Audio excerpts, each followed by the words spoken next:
నిజామాబాద్ జిల్లా కేంద్రంలోని బైపాస్ రోడ్లో గల అశోక ఎంక్లేవ్ వెంచర్లో అనేక మంది బాధితులు ఈ రైల్వే బైపాస్ నిర్మాణం వల్ల తమ భూములను కోల్పోయే పరిస్థితికి దారితీసింది. అయితే ప్రధానంగా ఎక్కడైతే ఈ నిజామాబాద్ పరిసర ప్రాంతాల్లోని ఈ నిజామాబాద్ టు ఇటు ముంబై వెళ్ళే ప్రధాన ఏదైతే రైల్వే లైన్కి సంబంధించి ఒక బైపాస్ లైన్ను తర్వాత ఇక్కడ ఏర్పాటు చేయడానికి కోసం రైల్వే శాఖ కొద్దిగా ఈ భూములను ఏదైతే వాళ్ళంతా అక్వైర్ చేయడానికి ఇటీవలనే ఒక ప్రకటన విడుదల చేశారు. అయితే దాంట్లో ఏదైతే చాలామంది ఈ ఎంక్లేవ్స్ ఇక్కడ బైపాస్ రోడ్లో గల ఈ అశోక ఎంక్లేవ్లో ప్రధానంగా దాదాపు 35 ఎకరాలలో ఒక 300 ప్లాట్లు కోల్పోయే ప్రమాదం ఏర్పడిందని చెప్పేసి ఇక్కడ బాధితులు ఆందోళన వ్యక్తం చేస్తున్నారు. వారంతా నిరసన ప్రకటించి తమకు న్యాయం జరగాలి, మాకు ఎట్టి పరిస్థితుల్లో మేము చిన్న చితక ఏదైతే డబ్బులు పోగు చేసుకొని కొనుక్కొని మేము కొనుక్కున్న ప్లాట్లన్నీ మాకు కోల్పోయే పరిస్థితి ఉంది కాబట్టి మాకు న్యాయం చేయాలని చెప్పేసి వారంతా విన్నవిస్తున్నారు. వారు మనతో పాటు ఉన్నారు, వారిని అడిగి తెలుసుకుందాం. చెప్పండి, అసలు ఏంది ఇక్కడ ఏమైంది ప్రాబ్లము, ఎందుకోసము మీరు అంత ఆందోళన వ్యక్తం చేస్తున్నారు? సార్, ఇది యాక్చువల్గా లేఅవుట్ ప్లాట్స్ అన్నీ అని చెప్పని సేల్ చేశారు. అట్లా అని చెప్పని మేము కొనుక్కున్నాము. అన్ని డాక్యుమెంట్స్ లీగల్గా ఉన్నాయని రిజిస్ట్రేషన్ ఆఫీస్లో కూడా చూయించుకొని తీసుకున్నాము. కానీ ఇప్పుడు సడన్గా ఈ రైల్వే బైపాస్ అవసరం అని చెప్పని ఈ భూములన్నీ కావాలి అని గవర్నమెంట్ సర్వేలకు పంపిస్తున్నారు. నోటిఫికేషన్ కూడా ఒరిజినల్ ల్యాండ్ పాత అగ్రికల్చర్ ఓనర్కి పంపించారు. ఇప్పుడు ప్రజెంట్ ప్లాట్ ఓనర్స్ కూడా ఎవరికి ఏం రాలేదు.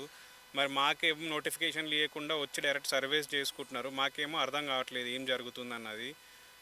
మళ్ళీ వాళ్ళు అడిగేదానికేమో మీరు వచ్చి మా సార్తో మాట్లాడుకోండి, మీ డాక్యుమెంట్స్ అన్నీ తీసుకొచ్చి మాకు సబ్మిట్ చేయండి, అయితేనే మా దగ్గర రికార్డు ఉంటుంది మీది అని మాకు చెప్తున్నారు వాళ్ళు. యాక్చువల్గా వాళ్ళ దగ్గరనే రికార్డ్స్ మొత్తం అన్నీ ఉండాలి కదా అప్డేటెడ్, కానీ వాళ్ళేమో మాకే చెప్తున్నారు అట్లా. ఇప్పుడేమో వచ్చి సర్వే చేస్తాము మేము తీసుకుంటాము అంటే మాకేమో ఏం అర్థం కావట్లేదు అసలుకి.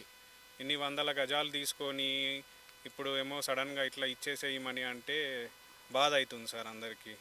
మళ్ళీ ఇది కూడా ఎట్లా అయిపోతుందంటే ఇప్పుడు వెంచర్ స్టార్టింగ్ నుంచే రైల్వే ట్రాక్ వెళ్తుంది, దానివల్ల లోపల ఉన్న 300 ప్లాట్లు అన్నీ బ్లాక్ అయిపోతున్నాయి. అవి దేనికి కూడా పనికి రాకుండా అయిపోతుంది. ఇప్పుడుగా అక్కడ ఒక ఇల్లు కట్టుకోరాదు, ఏం చేయరాదు. ఇప్పుడు 3 ట్రాక్ల మధ్యలో ఇల్లు కట్టుకోవాల్సి వస్తుంది కట్టుకున్నా కానీ. సో అదే సార్ మా బాధ. ఇక దానికి వీళ్ళు కొంచెం ఏమన్నా సహకరించి దీన్ని ఏమన్నా చేంజ్ చేయడమన్నా లేకుంటే ఏదన్నా ట్రాక్ని ఇంకేదన్నా అడ్జస్ట్మెంట్ చేయడం అన్నా చేస్తే బాగుంటుంది మాకు. లేదంటే అట్లీస్ట్ కంపెన్సేషన్ అన్నా కానీ కొంచెం బెటర్గా మార్కెట్ ప్రైస్ ఎంత ఉందో అది చెక్ చేసి ఇస్తే బాగుంటుందని ఆశిస్తున్నాం సార్. సో ఎంతమంది బాధితులు ఉంటారండి ఇక్కడ మొత్తం ఓవరాల్గా? దాదాపు ఇందులో 350 ప్లాట్లు ఉన్నాయి. బట్ ఎఫెక్టెడ్ దాదాపు ఒక 78 ప్లాట్లు ఉంటాయి ఇందులో. ఆ తర్వాత విషయం ఏంటంటే ఇది 140 ఫీట్ల నుంచి 140 మీటర్ల నుంచి 154 మీటర్ల వరకు స్టార్ట్ అయిపోయి బఫర్ జోన్ 30 మీటర్లు అలాగా ఈ విధంగా వీళ్ళు కట్ చేసుకుంటున్నారు. అమౌంట్ ఇస్తామని అంటున్నారు కానీ ప్రస్తుతానికి లైన్ ఏదైతే ఉందో లైన్ మట్టుకు మాత్రం సర్వే చేసుకున్నారు. 140 నుంచి 160 మీటర్ల మట్టుకు వీళ్ళు ప్లాట్కు సంబంధించిన పేపర్స్ తీసుకున్నారు. అసలు యాక్చువల్లీ ఈ వెంచర్కు అన్ని పర్మిషన్లు ఉన్నాయి. లేఅవుట్ పర్మిషన్ ఉంది, నోడా పర్మిషన్ ఉన్నది, అన్ని రకాల పర్మిషన్లు ఆర్డీఓ నుంచి కానీ అన్ని డిపార్ట్మెంట్ నుంచి పర్మిషన్ ఉన్న తర్వాత కూడా జనాలను మోసం చేశారు. అశోక్ రెడ్డి కానీ అండ్ తిరుపతి రెడ్డి కానీ వీళ్ళని నమ్మి మాత్రమే మేము అందరం ఇక్కడ ప్లాట్ కొనడం జరిగింది. నేను ఆ టైంలో 2021లో 12,850 రూపాయల చొప్పున నేను తీసుకున్నాను. నాకు అప్పుడు దాదాపు 30 లక్షల రూపాయలు అయినాయి. ఇప్పుడు నేను గోల్డ్లో ఇన్వెస్ట్ చేసినా ఇప్పుడు నాకు డబ్బులు అయ్యేది. వీళ్ళని నమ్మి నేను ఇక్కడ చేసిన ఇప్పుడు సిచ్యువేషన్ అయితే అమ్మలేను కొనలేను అనే పరిస్థితి తయారైంది. అక్కడ నేను ఈఎంఐలు కడతాను. మరి ఈఎంఐలు కట్టాలా లేదా ఇలాగ నేను బాధపడుతూ ల్యాండ్ వీళ్ళు తీసుకుంటున్నారు కాబట్టి నేను ఈఎంఐ కట్టాలా వద్దా? ఇప్పుడు నేను పడుతున్న బాధ, ఇలాంటి బాధలు ఉన్నటువంటి ప్లాట్ ఓనర్స్ పడుతున్నారు. ప్లాట్ ఓనర్స్కు ఎవరు కూడా సపోర్ట్ చేయట్లేదండి. ఇందులో ఉన్నటువంటి షేర్ హోల్డర్స్ కూడా కొందరికి ప్లాట్లు అటు ముందున్నటువంటి వెంచర్లో కూడా ఇచ్చారని చెప్పేసి మాకు తెలుస్తూ ఉంది. వాళ్ళు సైలెంట్గా ఉన్నారు చాలామంది. ప్లాట్ వీళ్ళని నమ్మి తీసుకున్నందుకు మేము మోసపోవడం జరిగింది. దయచేసి మీ మీడియా సముఖంగా కొద్దిగా మాకు న్యాయం చేయాల్సింది ఉంది. ప్లస్ అదేవిధంగా రెవెన్యూ డిపార్ట్మెంట్ వాళ్ళు కూడా కొద్దిగా కుమ్మక్కట్టని తెలుస్తూ ఉన్నది. మేము ఎందుకంటే కొందరు ప్లాట్ ఓనర్స్ కూడా భయపడతా ఉన్నారు. కారణం ఏంటంటే పెద్దవాళ్ళు ఉన్నారు అని చెప్పేసి ఉంది, కానీ భయపడే ప్రసక్తి లేదు. మేము రూపాయి సంపాదించి ఇక్కడ ఒక ప్లాట్ కొనుక్కోవడం జరిగింది. పిల్లల పెళ్ళిళ్ళకని తీసుకోవడం జరిగింది. ఇప్పుడు ఈఎంఐలు కడతా ఉన్నాము. దయచేసి మీరు మాకు న్యాయం చేయాల్సిందిగా మేము కోరుతున్నాం. అండి నేను నేను చేసే పని వర్క్ అన్ని ఆటో డ్రైవర్ అండి. నేను రూపాయి పోగు చేసి అప్పు చేసి ఉన్న బంగారం అమ్ముకొని వీళ్ళ ఈ అశోక్ టవర్స్ అని వాళ్ళ తిరుపతి రెడ్డి సార్ కానీ వాళ్ళు కానీ వాళ్ళ ఈ బ్రాండ్ వాళ్ళ అశోక్ టవర్స్ ఈ మా నిజాంబాల మంచి పేరుంది కదా, ఫేమస్ కదా అని చెప్పేసి దీనిలో తీసుకుంటే బాగుంటుంది, ఫ్యూచర్ బాగుంటుంది, పిల్లల భవిష్యత్తు బాగుంటుంది ఉద్దేశంతో వచ్చి దీనిలో ఇన్వెస్ట్మెంట్ చేశానండి. నేను ఉన్నప్పుడు 25 lakhs అండి. నేను తీసుకున్నది 2022 అటం తీసుకున్నాను. అప్పుడు ఆ బాకీ వేసి ఉన్న బంగారం అమ్ముకొని ఇది ఇక్కడ ఇన్వెస్ట్మెంట్ చేశాను. ఇప్పుడు మాత్రం అయితే నా ప్లాట్ మొత్తం టోటల్గా వెళ్ళిపోతున్నది. అతనికి ఇప్పటిదాకా నాకు ఏ రోజు ఎప్పుడు చెప్పలేదు. నాకు చెప్పి దాదాపు ఒక 3-4 నెలల కింద అతను చెప్పాడు. చెప్పేసి ఇలా మీద రైల్వే ట్రాక్ వస్తుంది, అది వెళ్ళిపోతుంది అలా చెప్పి డాక్యుమెంట్ తీసుకొని రండి అని చెప్పి అంటున్నారు. డాక్యుమెంట్స్ ఇచ్చాను. అది డాక్యుమెంట్ ఎవరి పేరు మీద ఇస్తున్నారో పేపర్లో మనం చూశాను.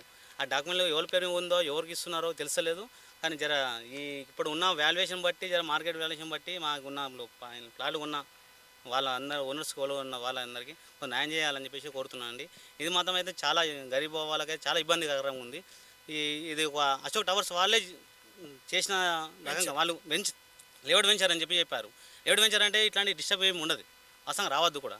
అట్లా తెలిసి కూడా వాళ్ళు మాకు లేఅవుట్ అని చెప్పేసి అని చేసేసి కొనిపించారు. ఇప్పుడు మాత్రము మా గరీబ్ వాళ్ళ పరిస్థితి చాలా బతుకులు చాలా ఘోరంగా చేసే పరిస్థితి వచ్చిందండి. దీనికి బదులుగా మాకు ఇంకెక్కడ అశోక్ టవర్స్ వాళ్ళు ప్లాట్లన్నా ల్యాండ్ చూపించండి జర దయచేసి.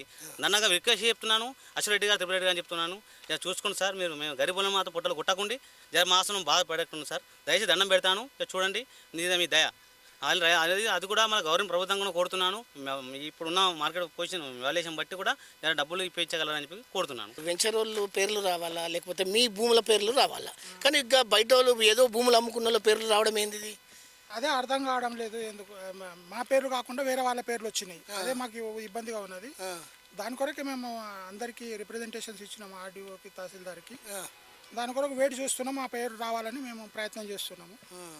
మేము అది బ్రాండ్ ఇమేజ్ పేరు మీద తీసుకున్నాం. అశోక ఇంట్లో ఒక బ్రాండ్ ఇమేజ్ ఉంది కాబట్టి వాళ్ళని నమ్మి మేము తీసుకొని మోసపోయాము ఇట్లా. అంటే ఇప్పుడు ఇలా కలిసారా మీరు ఓనర్లను? కలవలేదు, వాళ్ళు కలవడం లేదు, మాతో కలవడం లేదు. ఇందాక వచ్చినట్టు కనిపించింది కదా? లేదు లేదు, అంటే వాళ్ళ మనుషులు వచ్చినట్టు కదా? వాళ్ళ మనుషులు వచ్చారు కానీ వాళ్ళు రాలేదు. ఏమంటారు వాళ్ళంతా?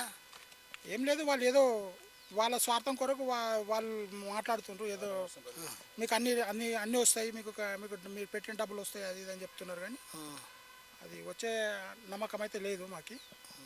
మీరేం చేస్తుంటారండి? నువ్వు కూడా ఆటో డ్రైవింగేనా? నువ్వు ఎట్లా కొనుక్కున్నావు? ఎట్లా రూపాయి చేసి ఎట్లా తీసుకున్నావు చెప్పు. ఇంతలో కొంత ఇక్కడ మిగులుతుందని చెప్పేసి అక్కడ నడిపించిన ఆటో డబ్బులు జమ చేసుకుంటూ ఇక్కడ తీసుకుంటే బాగుంటుంది మా ఫ్రెండ్ చెప్తే అతని ద్వారా నేను తీసుకున్నాను.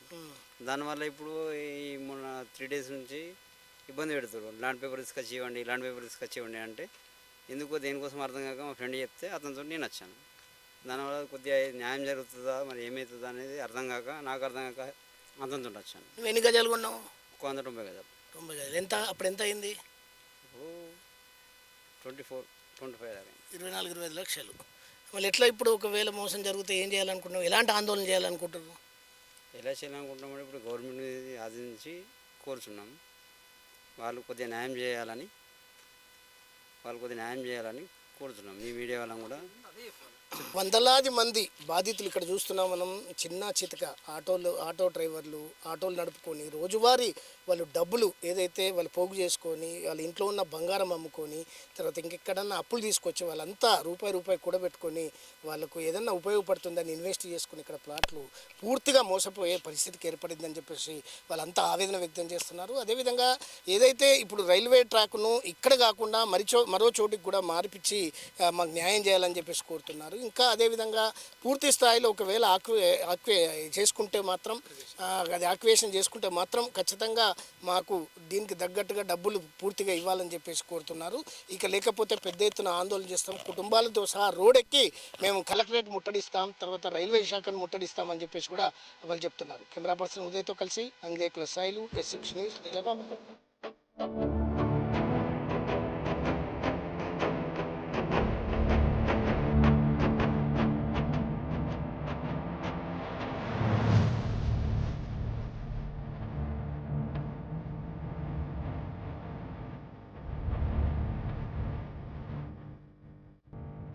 శ్రీ అశోక ఎంక్లేవ్స్ వాళ్ళు గేటెడ్ కమ్యూనిటీ వెంచర్ చేసేసారు ఇక్కడ 35 ఎకరాలలో చేసి దీనికి లేఅవుట్ ప్లాట్స్ అన్ని అప్రూవల్స్ గవర్నమెంట్ నుంచి తీసుకున్నారు, రోడ్లు వేసిర్రు, పిల్లర్స్, కరెంట్ సప్లై అన్నీ చేసారు సార్. అన్నీ చేసి మేము అన్నీ చూసి చెక్ చేసి తీసుకున్నాం. ఇక్కడ చాలా ఎక్కువ డబ్బులు పెట్టి అప్పటికి బైపాస్ లైన్ అని చెప్పని మార్కెట్ ప్రైస్ కూడా బాగానే ఉండే, సరే మనకి ఫ్యూచర్ బాగుంటుంది కదా అని తీసుకున్నాము. కానీ ఇప్పుడు సడన్గా ఈ రైల్వే బైపాస్ కావాలి కంపల్సరీ అని సెంట్రల్ నుంచి వచ్చింది మాకు.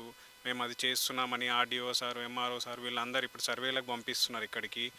ఇక మాకైతే ఇప్పటివరకు ఏం ఇన్ఫర్మేషన్ లేదు. పేపర్లో వచ్చిన దాంట్లో కూడా అగ్రికల్చర్ ల్యాండ్ అని చెప్పని వచ్చి వాళ్ళ పేర్లు వచ్చినాయి, ఇవేమో మా పేర్ల మీద రిజిస్టర్ అయి ఉన్నాయి. ప్రజెంట్గా ప్రాబ్లం మాకు అవుతుంది, కానీ పేపర్లోనేమో వాళ్ళ పేర్లు వచ్చినాయి సార్. ఇక అసలు ఏం అర్థం కాని పరిస్థితిలో ఉంది ఇప్పుడు. ఇక మరి వాళ్ళు ఏం చేస్తారు, ఏమవుతుంది, మరి మాకు భూములు ఉంటాయా పోతాయా, మరి వాళ్ళు ఇక్కడ నుంచే ఎందుకు కనెక్టింగ్ బైపాస్ తీసుకుంటున్నారు. ఇప్పుడు దీనివల్ల లోపల ఆల్మోస్ట్ 300 నుంచి 350 ప్లాట్లు పోతున్నాయి సార్. అందరికీ ప్రాబ్లం అవుతుంది, అందరూ ఇప్పుడు బాగా ప్రాబ్లం అవుతుంది. ఈరోజు ప్రొద్దు నుంచి 100 మంది ఈయనే తిరుగుతూ ఉన్నాం. అసలుకి ఏంది ఇది, ఏం చేద్దాం ఏంది అని ఎవరికి ఏం ఇన్ఫర్మేషన్ లేదు, ఏం అర్థం కావట్లేదు. సో అదే సార్ మా బాధ. ఇక ఇది కొంచెం ఏదన్నా ఇక్కడ నుంచి షిఫ్ట్ చేయడం అన్నా, లేకుంటే మరి మా పెట్టిన డబ్బులన్నా వస్తాయా అని ఆశతోని వెయిట్ చేస్తున్నాం సార్. ఇక్కడ కొంచెం మీరు హెల్ప్ చేస్తే బాగుంటుందని రిక్వెస్ట్ చేస్తున్నాం సార్. యాక్చువల్లీ ఇది రైల్వే డిపార్ట్మెంట్ నుంచి 3 సర్వేలు ఉన్నాయని చెప్పినారు. 3 సర్వేలలో ఈ సర్వే ఓకే అయింది, ఇక్కడ నుంచే మేము తీసుకుంటున్నాము, ఇక్కడ ఏంటంటే చిన్న తక్కువ బడ్జెట్ అవుతుందని చెప్పేసి వాళ్ళు అన్నారు. మాకు తెలిసి ఏంటంటే దాదాపు ఇంకోటి రైల్వే ల్యాండ్ అక్కడ 6-7 ఎకరాలు ఎక్కడ ఏబిఎస్ వెనకాల ఉందని చెప్పేసి తెలిసింది. యాక్చువల్లీ ఫస్ట్ అక్కడే వాళ్ళకి సర్వే ఉండే, అక్కడ నుంచి పోవాల్సిన లైన్ ఆటోమేటిక్గా ఏ కారణాల చేత ఈ వెంచర్లోకి వచ్చింది తెలియట్లేదు. ఇక కొందరు రెవెన్యూ డిపార్ట్మెంట్ వాళ్ళు, ఆర్డీఓకి సంబంధించిన డిపార్ట్మెంట్ వాళ్ళు ఇది బాగుంటుందని చెప్పేసి ప్రిఫర్ చేసిరని చెప్తున్నారు. అది ఇంటర్నల్గా ఏం జరిగిందో తెలియదు. బట్ ఇక్కడ 350 మంది ప్లాట్ ఓనర్స్ ఉన్నారు. ఇంతమందిని బాధ పెట్టి రైల్వే బైపాస్ లైన్ అవుతున్నప్పుడు ప్రజలు హర్షిస్తారు, నో ప్రాబ్లం. కానీ ఇక్కడ ప్లాట్ ఓనర్స్ నష్టపోతున్నారు కదా, వీళ్ళ గురించి కూడా ఆలోచించేయాలి. రైల్వే లైన్ అనేది 140 ఫీట్ల నుంచి రేడియస్ ఇట్లా పోతున్నది. 30 ఫీట్లు 60 ఫీట్లు 30 మీటర్లు 60 మీటర్లు ఏమంటాం బఫర్ జోన్ ఉందండి.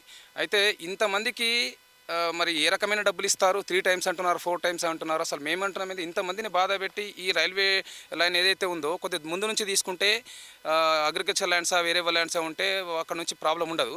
అదేవిధంగా ఇంకోటి మనోహరాబాద్ నుంచి కూడా ఆర్మూర్ మీదుగా ఒకటి లైన్ అవుతుందని చెప్తున్నారు. అలాంటప్పుడు ఈ బడ్జెట్ గవర్నమెంట్ కూడా మిగిలిపోతుంది. ఇక్కడ ఒట్టిగా ఈ కొన్ని రోజులు మట్టుకు బైపాస్ లైన్ చేసి అక్కడ డబుల్ బడ్జెట్ ఈ బడ్జెట్ కాకుండా ఆలోచన చేయాల్సిన అవసరం ఉన్నది. స్టేట్కి సంబంధించినటువంటి ఇక్కడ లోకల్ నాయకులు కానీ, అదేవిధంగా సెంట్రల్ డిపార్ట్మెంట్కి సంబంధించిన రైల్వే డిపార్ట్మెంటు ఎంపీ కానీ, ఎమ్మెల్యే కానీ, ఇంకెవరైనా రూరల్ ఎమ్మెల్యే కానీ కొద్దిగా ఆలోచన చేసి ఈ ప్రజలకు కొద్దిగా న్యాయం చేయండి. ఆ బైపాస్ లైన్ నుంచి పోతున్నప్పుడు అక్కడ మనోహరాబాద్ నుంచి పోతున్నప్పుడు ఈ బడ్జెట్ వేస్ట్ కాబట్టి ఇది అటువైపు షిఫ్ట్ చేసేస్తే ఇక్కడున్న వ్యక్తులకు కూడా ప్లాట్ ఓనర్స్ కూడా న్యాయం చేసిన వాళ్ళు అవుతాము. కొద్దిగా ఆలోచన చేయవలసిందిగా కోరుతున్నాము. రెవెన్యూ డిపార్ట్మెంట్ కానీ మరియు ఆర్డీఓ గారికి కానీ మేము వినిపించుకునేది ఏంటంటే ఇంతమంది ప్లాట్ ఓనర్స్ బాధపడుతున్నారు, వాళ్ళని కన్సిడర్ చేయండి, వాళ్ళని పిలిపియండి, మాట్లాడండి. వాళ్ళకి ఏ అమౌంట్ కోరుకుంటున్నారు, వాళ్ళు ఎంత ఖర్చు పెట్టుండొచ్చు, కంపల్సరీ ఇది పోవాలనుకున్నప్పుడు వాళ్ళతో మీటింగ్ పెట్టండి. అగ్రికల్చర్ ల్యాండ్ పేర్లు ఇంతకుముందు అయితే ఈ వెంచర్ తీసుకున్నప్పుడు అగ్రికల్చర్ ల్యాండ్స్ పేర్లో ఉండేది. బట్ ఇక్కడ ల్యాండ్స్ ఇప్పుడు మేము కొనుక్కున్నాం కాబట్టి మా పేర్లు చూపించవలసిన వ్యక్తుల పేర్లు చూపించకుండా అగ్రికల్చర్ ల్యాండ్స్ పేర్లు చూపిస్తున్నాయి. అది ఏ విధంగా జరిగింది? నాలా కన్వర్షన్ అయిపోయింది కాబట్టి మరి ఆన్లైన్లో కూడా భూభారత్లో కూడా ప్లాట్ ఓనర్స్ పేరే ఉండాలి కదా, అది ఎందుకు అట్లా డిలే చేశారు? దీనిపైన కొన్ని కలెక్టర్ గారికి వినిపించుకోవడం జరుగుతుంది. దీనిపైన ఒక ఎంక్వైరీ చేయండి. ఏ అధికారుల యొక్క నిర్లక్ష్యం జరిగింది? ఇక్కడ ప్లాట్ ఓనర్స్ ఇంతమంది బాధపడుతున్నారు. దయచేసి కలెక్టర్ గారికి మేము వినిపించుకుంటున్నామండి. చెప్పండి, మీరు ఏం చేస్తుంటారు? నేను ఆటో డ్రైవర్ అండి.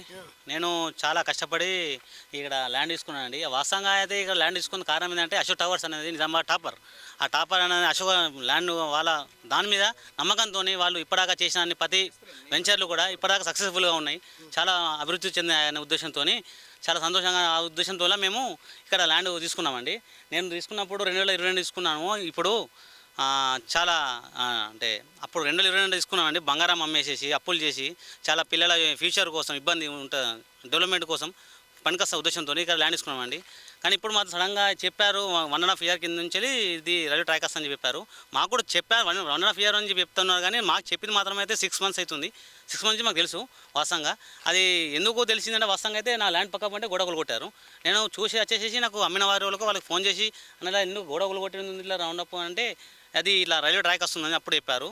ఇది ఎట్లా అండి? అశోక్ టవర్స్ వాళ్ళకి తెలియక కొన్నారా, మాకు తెలిసే కొన్నారా, ఇలా పబ్లిక్ని మోసం చేసేందుకు చేశారా, అది అర్థమవుతుందండి. ఈ అశోక్ టవర్స్ వాళ్ళు ఇప్పుడు నాకు ల్యాండ్ ఇక్కడ ఉన్న ఎవరైతే ప్లాట్ ఓనర్స్ ఉన్నారో వాళ్ళ ల్యాండ్స్ పోతున్నందుకు వాళ్ళకి వెంచర్స్ చాలా ఉన్నాయి. అక్కడ మా ఇక్కడ ఉన్న వెంచర్స్ ఎవరు ఉన్నా అక్కడ ల్యాండ్ ఇప్పగలరని కోరుతున్నామండి. నీకు కూడా నష్టం జరిగిందా? అవును సార్, నేను కూడా ఆటో డ్రైవర్ సార్.